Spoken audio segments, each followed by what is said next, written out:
tassa bhagavato arahato samma sambuddhassa. Namo tassa bhagavato arahato samma sambuddhassa.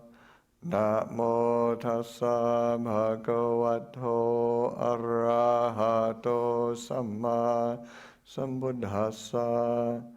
Buddhang dhammang sanghang namassami.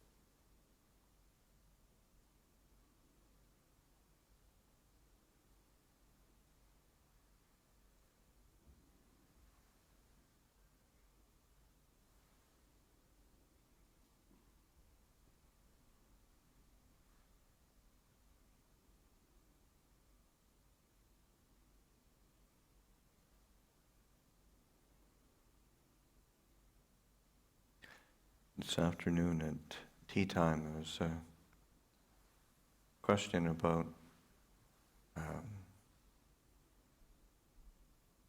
metta meditation on loving kindness, and it got me thinking.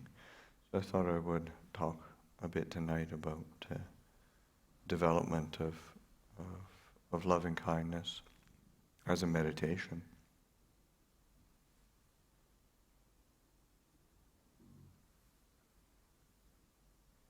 I think one of the things that's helpful to keep in perspective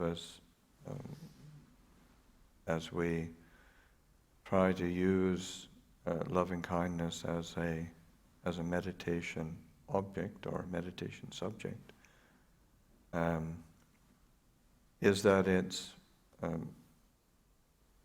it has a couple or a few purposes which may be, say, happening at the same time, or one may be focusing on specifically.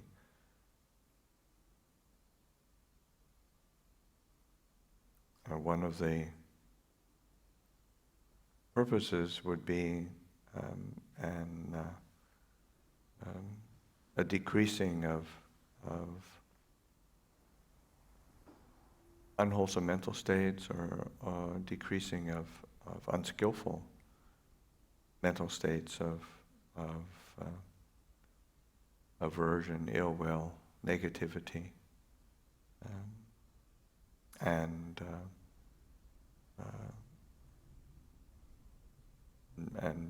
that conscious cultivation of loving kindness is a helpful way to undermine that any habit of aversion that comes up in the mind. It also has a purpose of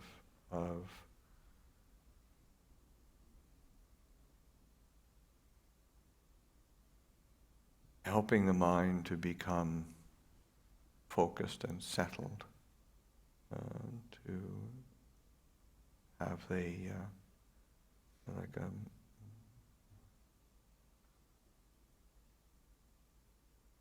concentration of the mind that is based on loving kindness. Is because of the nature of loving kindness, in terms of it being a positive mental state, a happy mental state, then it lends itself to being a very useful bridge for the mind to unify and settle, and to gather in samadhi. So it's a very useful meditation object for that purpose. And so that whenever the mind does settle and unify, then that is an appropriate basis for insight and understanding to arise, because we're starting to see things more clearly. So these are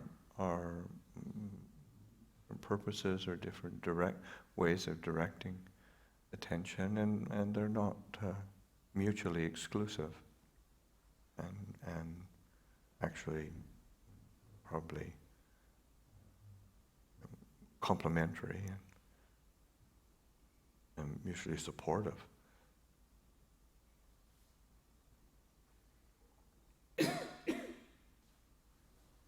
Because one of the primary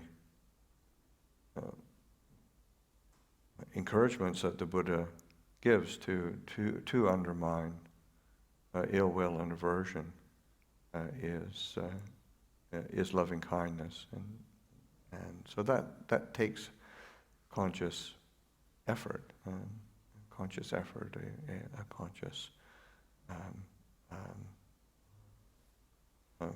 and certain maybe willful directing of attention, because if we're experiencing ill will and aversion or anger and upset at something, it's pretty rare that the first thing that comes to mind is loving kindness. There's a certain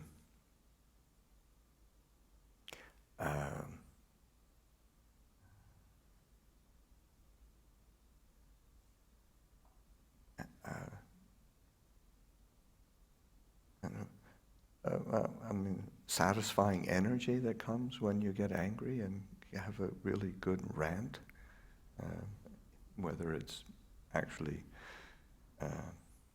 you verbalize it externally or just internally.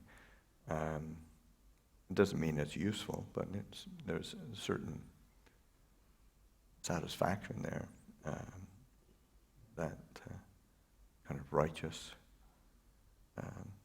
Because usually that's exactly it. And so there's this righteous sort of indignation or righteous anger. One is obviously right. Somebody's obviously wrong. Someone gets upset and angry.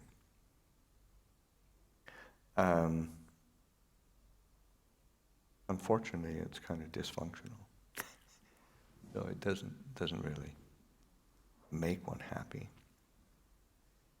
It does the opposite. It clouds the mind, upsets the mind. But we tend to have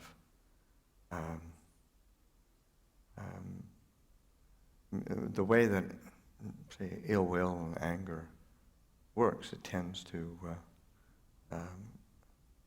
deflect responsibility from ourselves. And, somebody does something, or something happens, or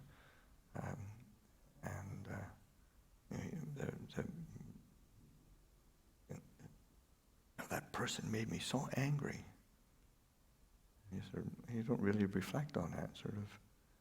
What do you mean they made you angry? Those are two different things. Nobody makes you do anything. You immediately sort of deflect responsibility, and because you're always going to be in situations where people do things you don't like or you don't want, or circumstances arise, or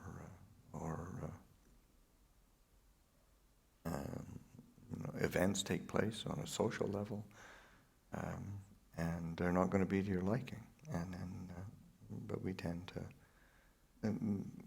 The tendency is to sort of, when we don't feel good about it, then we we blame and deflect the blame onto others. And when we get upset, then we say, it's their fault. We don't recognize that, when we give rise to anger, we are actually complicit. And we need to take responsibility for that. It doesn't mean you have to like everything. But it does mean that we have to own the fact that we're investing energy in aversion, ill will, anger, negativity, and we have to be responsible for reaping the fruits of that, which is usually it doesn't feel good, and it's not a good habit to be supporting. That's kind of like the story of the Buddha being subject to on the receiving end of sort of an abusive rant by a Brahmin who was upset at the Buddha, and then the Buddha sort of listening to him is in the scriptures it's sort of calling him all sorts of things which in those days were probably the coarsest language, and then the Buddha listening to it, and Brahman running out of things to in his tirade against the Buddha. There's a bit of a break. The Buddha asks him a question of if you go to somebody's house and you offer them food and they don't, are you in your house, and somebody comes to your house and you offer them food and they don't accept it, then who does that food belong to? Well, and Brahma said, of course, it's mine. And then the Buddha sort of said, well, in the same way that you've offered this abuse, you don't accept it, so it's yours. And a very kind of calm way. I'm sure the Buddha recognized that this is abusive talk. Probably wasn't pleasant to hear, but is not going to get involved in a back and forth or even biting into it. It's not worth picking up and allowing oneself to get upset or angry. So it's important to see that difference, that one can witness or hear or be on the receiving end of things that are negative or unfair or whatever, as one perceives it, and then consider ways to work around that, deal with it skillfully, but to go into the mode of oh, that person made me so angry, or how could such and such be like that? How could the world be like this? That is to get into the reactive mode is we're doing that ourselves, and to react out of anger, ill will is always negative, and isn't a helpful strategy. So then that's why in the Dhammapada the Buddha saying that hatred is never overcome by hatred. It's only overcome by love alone, metta, loving kindness. And said this is an eternal law, and that is the the way things actually are. So that recognizing that this cultivation of loving kindness as a means of undermining any habit or conditioning towards ill will is a very fruitful, necessary investment of our energy and attention, so that we can align ourselves with an eternal principle, eternal truth.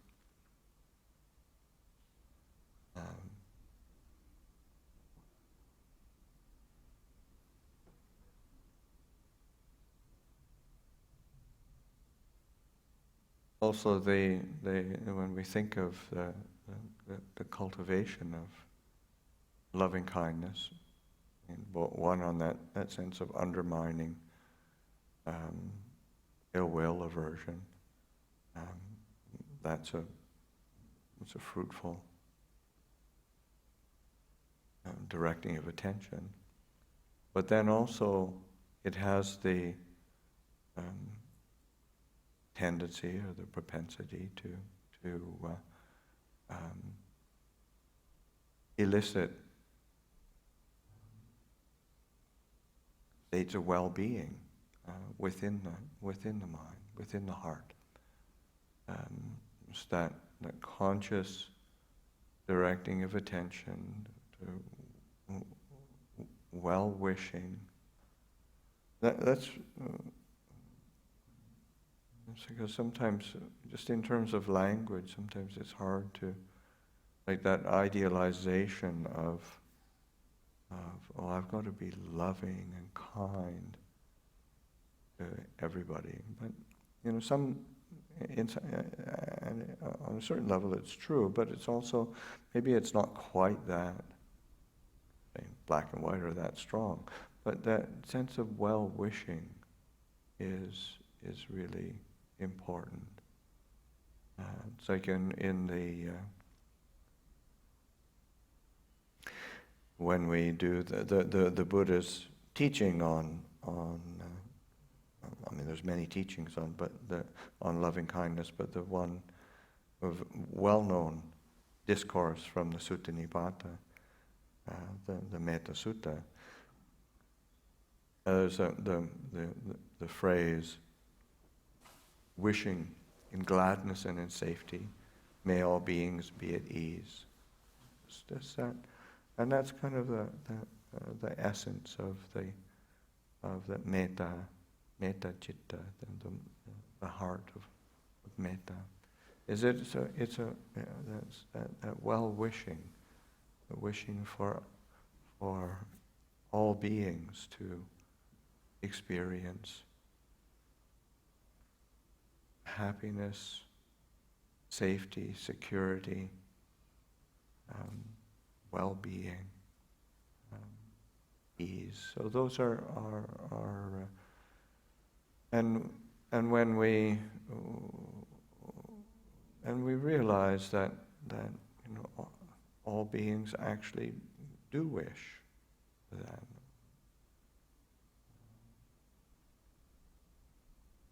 Nobody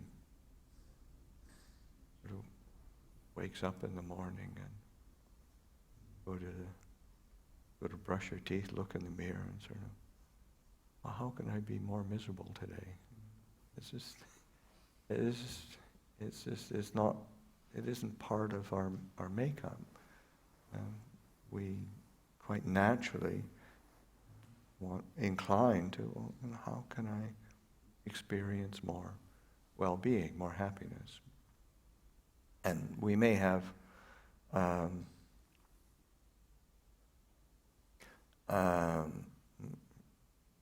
not so skillful strategies for that, but we do. There is that wish for happiness and well-being. It's quite natural to all beings. But so to make that very conscious helps us to then start seeing both methods for ourselves as well as for recognizing it in others, and then we can be maybe proactive in supporting that wish for ourselves and for others. When it comes to meditation, then that cultivation of loving kindness, it does elicit these. When we can develop a continuity of wholesome mental states, that in itself there's a settling in the mind, where we're not pulled off in different directions of distraction and irritation or obsession in different ways, but when there's a pleasing object of attention that we can allow the mind to unify with, and that is pleasant to unify with, that the mind will settle. And loving kindness has that potential. It has that inherent within it. It's a pleasant feeling to be with.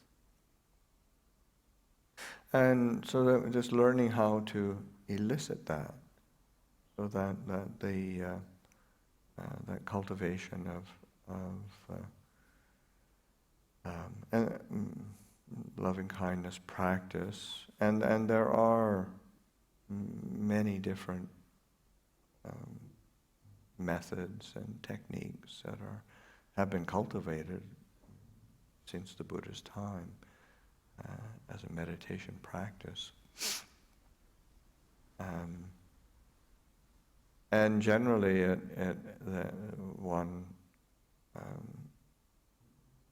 traditionally, one would direct attention to oneself first, so that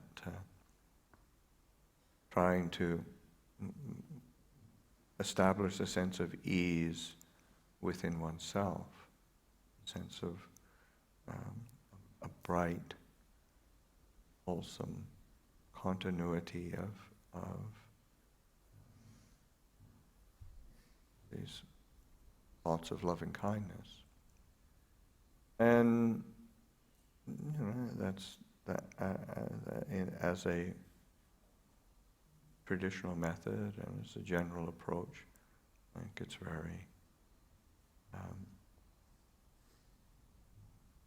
useful, necessary. But it doesn't necessarily mean that it's going to work for everybody as well. So that sometimes focusing on the wish for all beings, or directing attention to particular beings who are maybe like a benefactor or a beloved person, teacher, somebody who one respects and feels a sense of trust with, then that object of attention allows the mind to gain some momentum in that feeling of loving kindness, and then one can bring it back to oneself.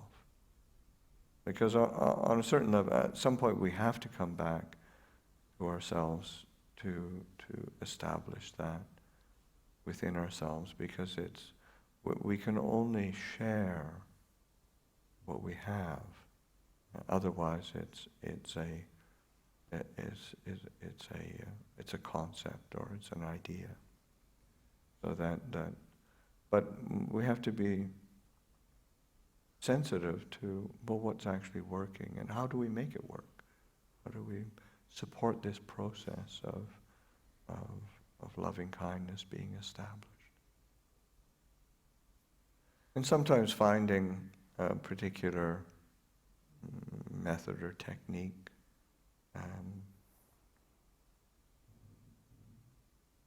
and of course like our chanting book has many, like the Metta Sutta is in it,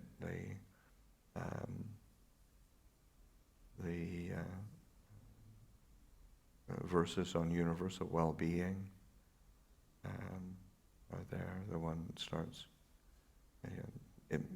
may I abide in well-being,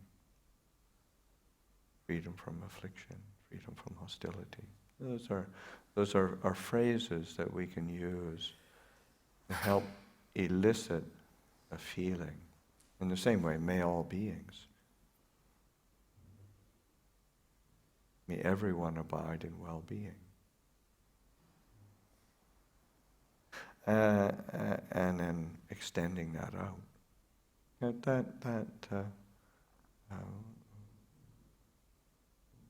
Recognizing, okay, how is that working? How's it feeling? Does it work?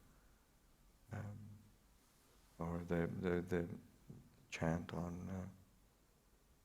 the divine abidings.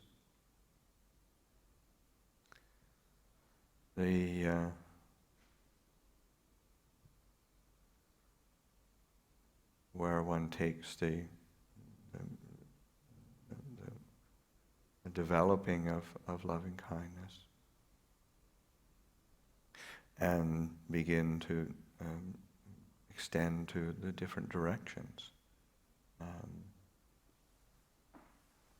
I will abide, pervading one quarter with a mind imbued with loving kindness. Likewise the second one, likewise the fourth. As above and below, around and everywhere.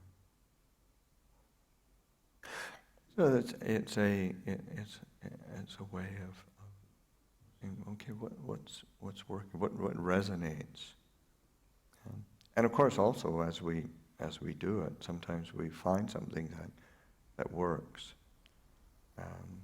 and we do it for a while and it's working. The mind gets used to it, and then a certain level it gets inured to it, so it doesn't quite elicit the same feeling. Then you have to recognize that it isn't as if one has failed somehow. This means the human mind is like that. We just can't make things be the same all the time. Mind gets distracted, it gets bored. So then we have to find something else to try to make it. So we have to engage in that process of how does this work? How do we elicit it? How do we prop it up and maintain it? How do we support that? So it becomes an interesting object of reflection. And that in itself is really wholesome when we take responsibility for it. And say, okay, we have this opportunity to direct attention.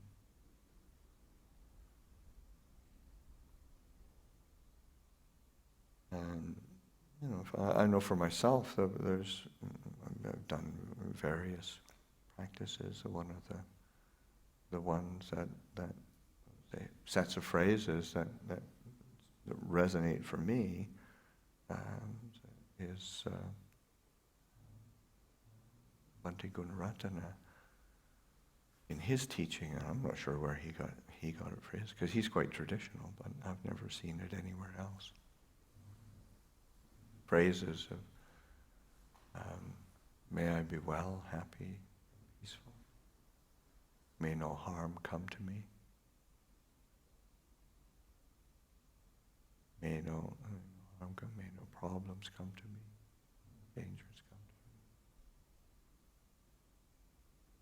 to me.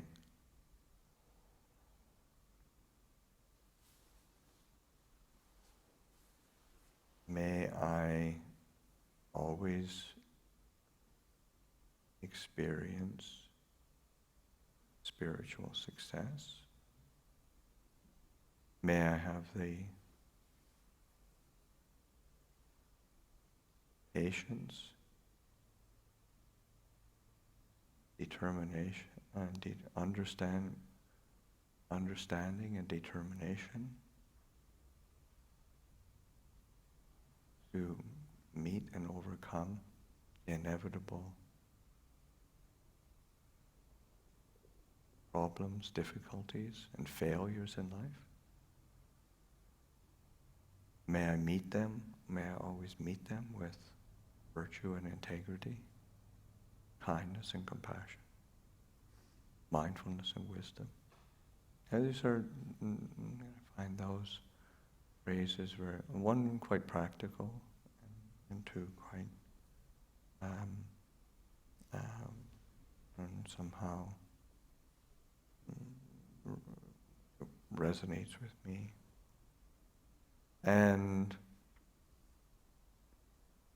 But then also taking that, directing that attention to oneself. But in the same way then starting to extend it out. As we extend that quality out, then it's a way that we can be opening the heart to a more expansive and spacious wish for happiness and well-being for others, for all beings, for particular beings, those who are close to us, family, friends, who are neutral, and even those who we have had issues with, even extending it further to all beings. And it's just allowing that to become more expansive. So paying attention to the development of that feeling of a heart of expansive and spacious well-wishing. We're part of that. So that realize, that will be affecting us. And so it's just like sort of that back and forth of how to create both a supporting of our own well-being, but then allowing that to include all others. And in that including of all others, including ourselves.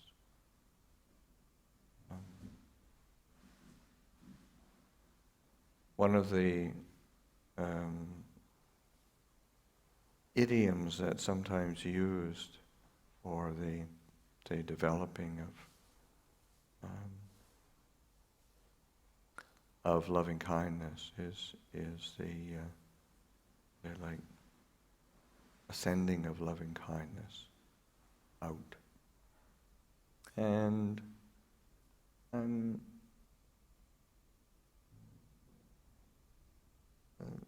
what's worked for me more is it's more like sometimes there's a disjointed feeling of trying sending loving kindness here and there. Just allowing that feeling of loving kindness to be more like a vessel that gets larger and larger and larger and more inclusive. It's more like you can invite beings into this space that you're creating. And of course, we get included in that.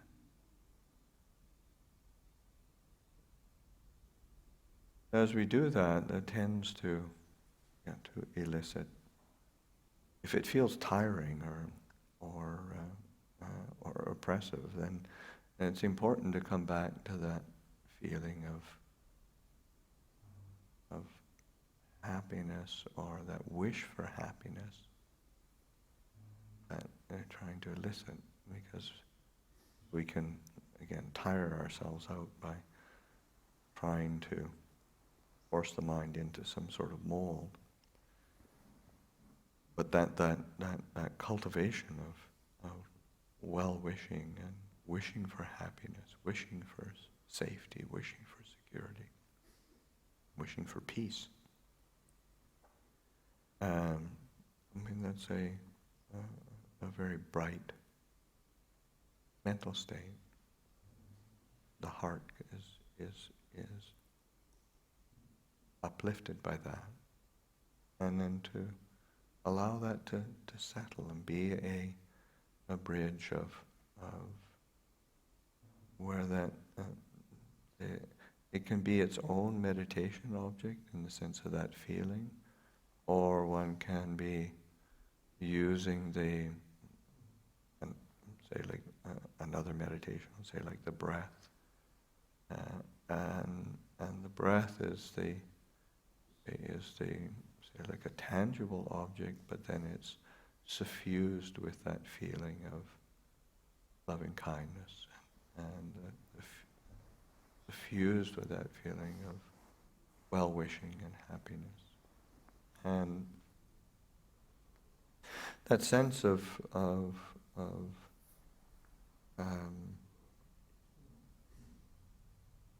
well-being and well-wishing is then as easily transformed, or can be used to help elicit the feeling, the experience of piti and sukha, which are the joy and happiness, and which are part of the process of the settling of the mind, bringing the mind to a place of unification, sense of ease and joyful energy and settling takes place, and the mind can start to gather and unify, so that other things start to fall away, different worries, fears, concerns, obsessions, they can start to fall away, and you can take delight in the object of meditation with the breath, and that object of the metta nimitta. It's like the sign of loving kindness, the feeling of well-being, and that's a helpful tool for allowing the mind to relinquish, to see clearly. It isn't that you're sort of blocking anything out, but the feeling of well-being is more interesting, and the mind can settle.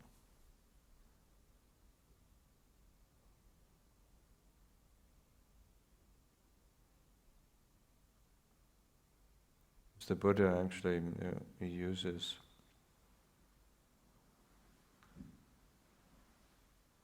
even these really bright states and peaceful states,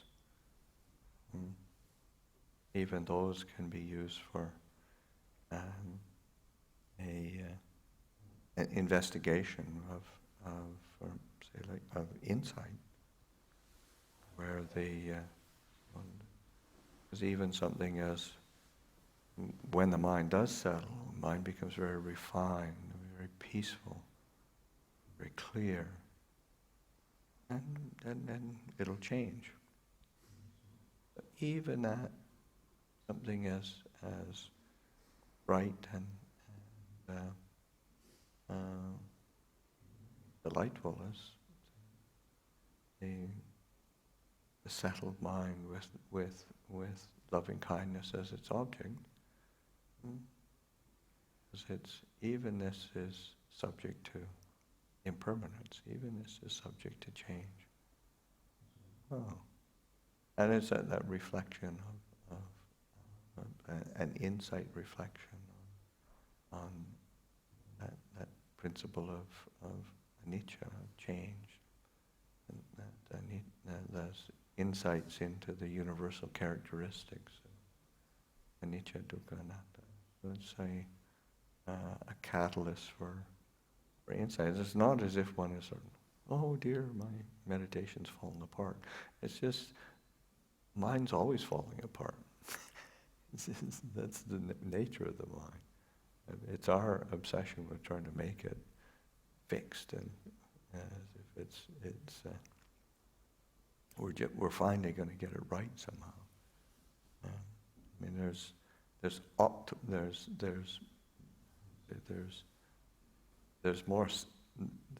skillful approaches and there's skillful ways of dealing with the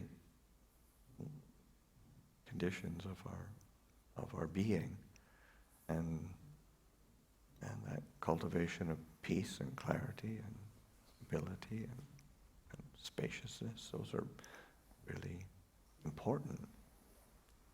But then it's also important to reflect on their change, their uncertainty. But then we can be turning to relinquishment as well, not holding tightly. And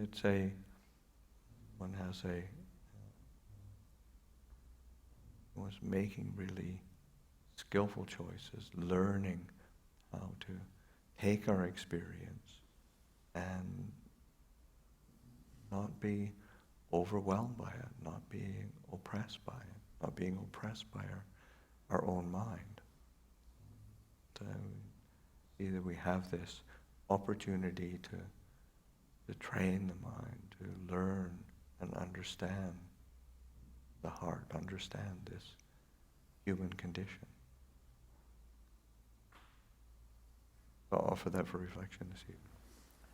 Undermining Dhamma Kataya Sadhu Karang Dadama Se